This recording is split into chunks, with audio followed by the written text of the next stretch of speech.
Welcome back, ladies and gentlemen. Still joining you on this morning's edition of The Breakfast Show. And as promised earlier, today we discuss a very interesting topic, taking a break a bit from politics. And that is, we talk a bit about the ability to attract other people as well as how to be an attractive person.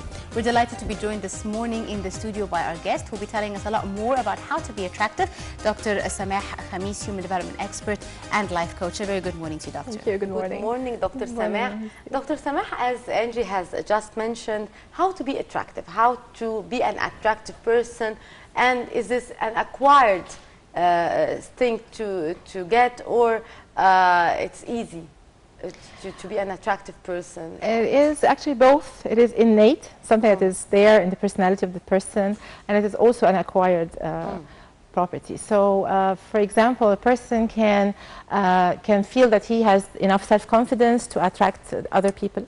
If this person has charisma, if he has this feeling of self-worth, then definitely yes, he will be looked upon as an attractive person, and he will also be attracting the right people at the right time with the right situations in his life. Doctor, are there such things as rules of attraction? Yes, definitely yes. There are rules for the universe actually, and the law of attraction, by the way, is only one of the 30-something rules, but the most popular are 12. There are 12 laws of the universe. One of them is the law of attraction, and it is something that we have to believe in because it exists. It is there. God has created universe in a way that it deals with a person from inside out, which is actually a bit contradictory to what we believe. We used to think that whatever happens in our lives, we deal with it or we react to it. And then, much to our surprise, we found out that no, you actually attract what you have within you. So if you have positivity inside you, you'll be attracting positive situations in your life. Dr. Samah, how do you see the difference between a charismatic person and an attractive person?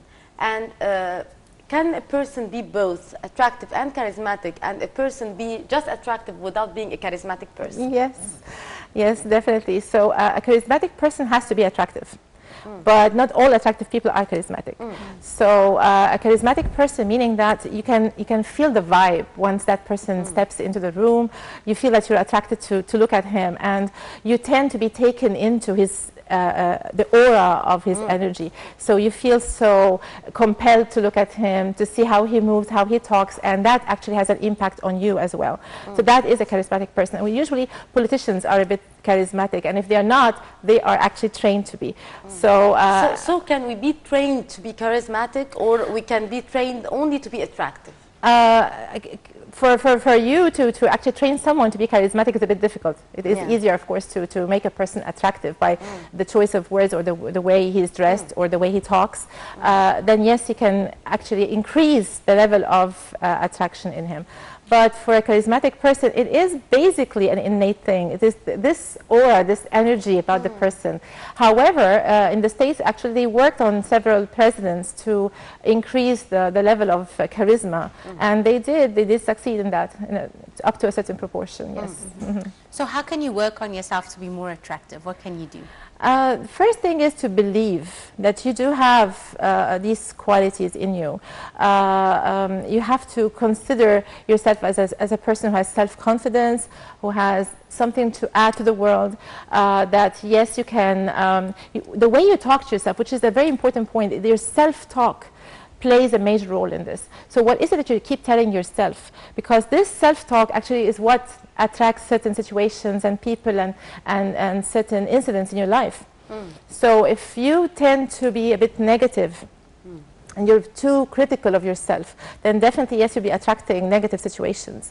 And vice versa. If you are a person who is positive, who has this, this sense of confidence and self-worth, then you will find yourself talking in a positive way to you, and that will also attract positive situations in your life. Dr. Samah, if someone comes to you and complains that he has low self-esteem, he is facing problems in his work and in his daily life because of this low self-esteem, what are the tips that you could give him in order to be a more attractive, a more self-confident person? First thing is, I wouldn't actually accept the fact that he has a low self-esteem. When he comes to me complaining from a low self-esteem, I will ask him, all right, let us just check if that is a right belief. Because we tend in NLP, in the neuro-linguistic programming, we tend to get the client to question his beliefs because there are certain limiting beliefs. So when you come to me and you tell me, I have this, low self-esteem. So you believe this, and that is why you're acting accordingly to your belief. So what I have to do first is to shake this belief, to make you doubt it, and make you examine the belief, whether it's correct or not. So the first thing I would do is, do you really think so? Do you think that everybody sees you think the same way? And then he might reconsider the belief. And then I will start eliciting all the things that he has done or she has done in her life that defies this idea of lack of self-worth and self-esteem. And then she will start like listing all the things that she has succeeded in, all the things that she felt proud of herself doing. And there we start from here, telling her, okay, so you see, you're just focusing on the right, on the wrong side. There are lots of things that you need to be proud of, and you have actually accomplished. So that is one way of defying the limiting belief. And then we work on more self-confidence, like the way the person dresses, the way he talks, the way he even walks makes a difference, definitely. So attraction is related a lot to your self-esteem and your self-confidence. Is that true? That is very true, yes. And because, attractive person meaning a person who people like to talk to, people like this person's company. So why would they care if you are not really feeling the same way about yourself? So it all starts from the inside to the outside, which is exactly the principle of the law of attraction. Whatever is in is out. If you have anything positive, you will be attracting the positive. If you have something really negative, you'll be attracting the negative. So whatever happens around you should make you consider, is that really what I have inside or not? Which is very much, since we're in Ramadan, it is very much related to what we have. For example, in one of the hadith, here the Prophet says that pray to God with conviction that you will get the positive. So again, you need to rely on this. You have to think positively about the situation in order for you to get them. Dr. Samah, to what extent the outside appearance of the person, you have just mentioned if someone comes to you with low self-esteem, you tell her how to dress, how to look. To what extent the outside appearance of the person could increase his self-confidence and attraction? The appearance plays a very important role, and we cannot deny that, because that is what the people see the first thing. That is the first, impulse that they get about you. So yes, people would just like scan the person first time, and then they would say, okay, so she belongs to this level of society, that she comes from that type of culture, and so on and so forth. So appearance is important. However, if I keep like focusing on the outer appearance without really working on the inside of the person, then no matter what you do, this limiting belief inside the person will always make her intimidated. She will not be feeling comfortable because she knows that from the inside she is not really standing on solid ground. So the first thing we need to do is to work on the self-esteem and the way the person sees himself, the way she talks to herself. That is very important. But can't we say that sometimes the outside appearance could deceive? Definitely yes.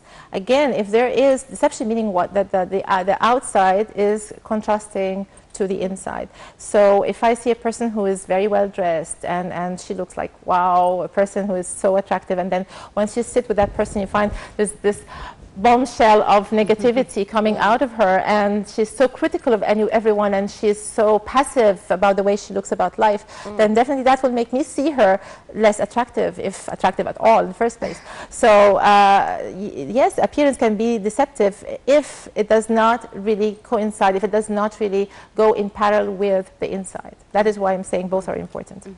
So since you can be taught to be attractive, what can we do in order to teach, for example, our children from a young age to have that kind of attractiveness, that charisma, how to deal with people and make good friendships from a young age? Oh, that's a very important question, because it actually starts from childhood. So the self-esteem and the self-image starts at the very beginning from the early age. So the way the parents handle the kid, the way they talk to him is very important. So respect is the first thing. That person needs to feel that he's respected. He has an identity. He has, you know, a personality, a separate one, and he is to be respected and to be dealt with in a proper way. Sometimes in our culture we don't do that. We just tend to take children lightly with a lot of disrespect and, you know, reprimands and so on and so forth. And the way we punish them, we can talk ages and books in this. So once the child feels this self-worth, that when one of the very important things is to, we have to differentiate between the person and the actions. Meaning a child can actually, let's say, for example, steal. But we should not label him as a thief. So that is something very important, because for a person to eventually become attractive, he has to feel good about himself. So the first thing I should do is to make him have this self-worth. So what if he does something wrong, which is of course very possible in childhood? Then I should not be labeling him as a thief, as a liar, as whatever. But I would tell him that you lied. But I wouldn't say you are a liar. There's a difference. I would actually criticize the action, but I would not criticize the person. So that is one of the very important things that we actually teach the parents, and we keep, you know, focusing on that. Guys, please, whenever you want to correct the child, correct the behavior, not the person. You do not label him. Another thing is give him space. Give him the time and the space to actually express himself, his points of views. And even if it's contradictory to ours, we need to lend him an ear. We need to listen to that person. So when he feels that he has this self-worth, that will increase his attraction to others. Another thing could be the responsibility, sense of responsibility. He has to feel that he's responsible of something. Again, the idea of him being a child, meaning that I should be doing every single thing for him. And then when he grows up, it's like, why isn't he man enough? Why isn't he a responsible person? Because he was not trained. He did not learn to be an independent person, a responsible person from the childhood. So if we can say that some parents are hitting their kids, for example, could this lower their self-esteem and also lower their attraction, how to be an attractive person, and this attitude of beating the kids should be stopped immediately for our, as a tip for the parents? Yes, I mean, again, any physical reprimand for the child has to be dealt with very great caution. It has to be very limited. It has to be for particular cases, if ever. And if we have to resort to this, then it has to be done with care, meaning that I should not be doing it in humiliation. But when, for example, a child who is a 2-year-old child who is just managed to walk in first steps, and then he puts his finger very close to the electric plug. I won't be leaving him like that. I'll have to tell him that this is really dangerous, and yes, he might be beaten, but slightly. The parent has to be in control. Without hurting the kid. Exactly. Yes, the parent has to be in control of his action. He has to know what he is doing and why he is doing it. But for me to lose control over myself and to give way to anger. But we have to say that it happens. A lot of times I'm seeing parents shouting at their kids and beating them. So how this could lower their self-esteem as well? It makes him lack the self-worth. There is no self-worth anymore, because I would feel that I'm being humiliated and I don't even know why. If it's in front of other people. Exactly, that would even add to the situation. So again, if I'm being hit, that means that I am being abused. The child does not understand that this is a way of, because the parent thinks that this is the right way of handling the situation. The child has no such notion. He just labels this as being intimidated, as being reciprocated, as being dealt with as a thing, not as a person. So that would definitely has an impact on the person's self-value and self-worth. So, and that would of course get us to a long process of redemption. We have to go through a very long process with the child to get him to rebuild his self-esteem and self-worth, and get him to overcome the damages, the psychological damages that such attitude has But doctor, an interesting thing you find, for example, you see siblings, a brother and a sister, or brother, sister, sister, and the one is very attractive and has that self-esteem, charismatic. The other one could be rather quiet, not very sociable, but they've been brought up similarly by the same parents. Why does this happen? Does this mean that your own personality plays a role to a certain degree, or is it something in the upbringing?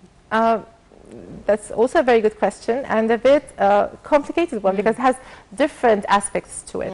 So one of the things is, yes, whether he is a girl or a boy plays a role. In which society is he brought up plays another role. The kind of parents he has been raised with, and then the society, the culture.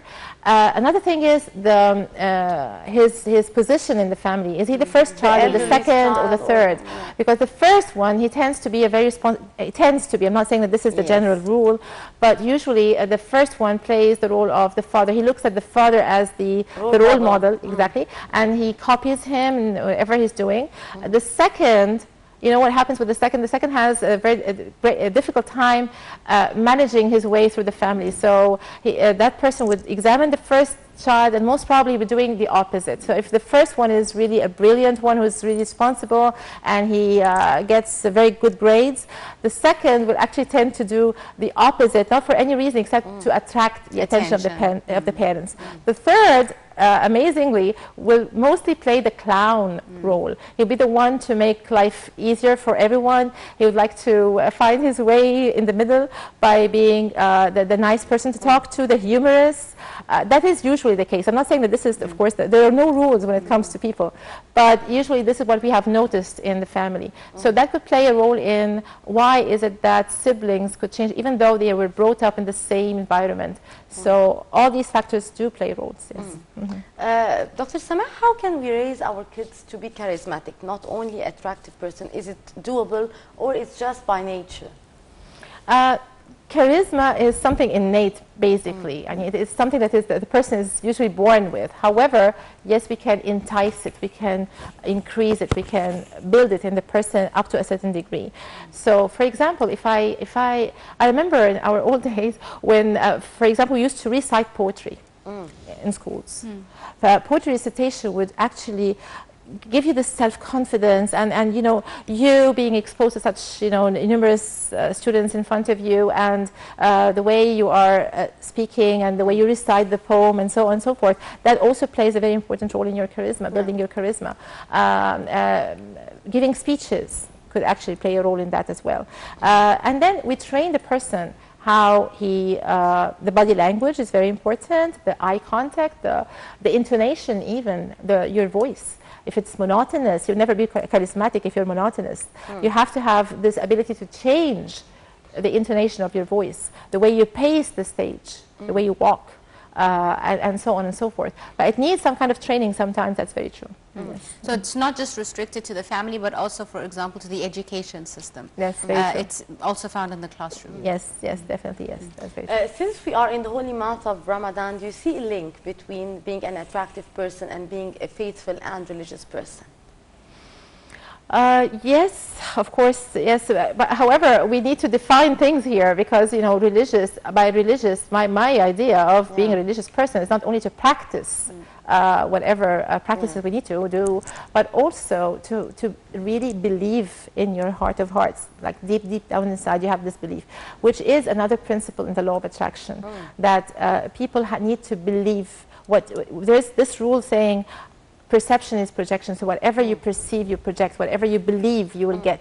So if that person really has this faith, meaning the strong faith, not the person who would judge people by their looks or by whatever they're doing, but he wouldn't even judge anyone at all, but he would only look inside himself and try to purify his heart as much as possible. If that is the kind of religion that we're talking about, then definitely yes, that these people are very attractive, because they love others unconditionally. And that is something that people lack. People lack to be loved unconditionally. I would love you no matter what you do, no matter what you look, because you are created by God, and I love you for that, you know. And I could see the energy in you, which is definitely a positive one. So again, that is an important point. So people who know the meaning of faith, and they are really religious deep down inside them, they tend to be very attractive to others. But there is there is a distinction between spirituality and religion. Definitely. I mean, religion is what you practice, Yes, basically, in front of people, and yes. spirituality is your own personal relationship. So this difference and this distinction between spirituality and religion, is this what could create this attractiveness in people? You have tackled a major point, actually. Yes, that's very true. There is a huge difference between religion or a religious person and a spiritual one. So by religion, there are the set of rules or the doctrines that are set by God in a certain religion. And a person who follows them is labeled as religious. Whereas a spiritual person is a different thing.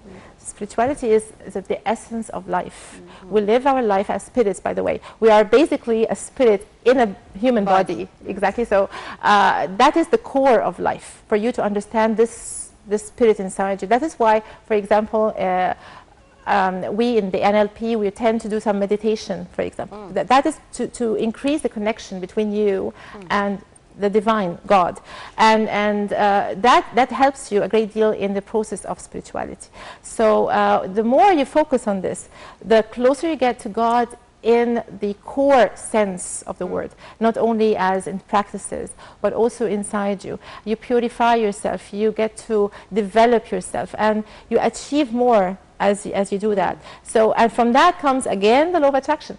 You tend to attract more people with the same kind of aura, the same kind of energy, and that is amazing, because I was just the other day, I was with a group of people, and we looked at each other. It was like, oh my God, we could feel the sense of unity, and that we're all gathered with the same aim in life, which is spirituality, by the way, and the connectiveness that we have with the divine and with the universe in general. And the more we do that, the more purified your heart gets. But how can we be spiritual? How can we be a purified people? How can we reach this level? First of all, self-awareness. We have to understand ourselves first for us to understand God. Because if we don't understand ourselves, if we think low of ourselves, definitely there's something wrong then with your relationship with God. You cannot see God as loving, as all loving and all accepting. You cannot accept yourself. The first thing we have to do is to accept ourselves, and then from that we start to love God unconditionally, just as He loves us unconditionally.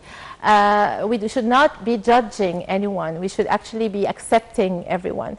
And we tend to find this core inside us. As I said, meditation helps.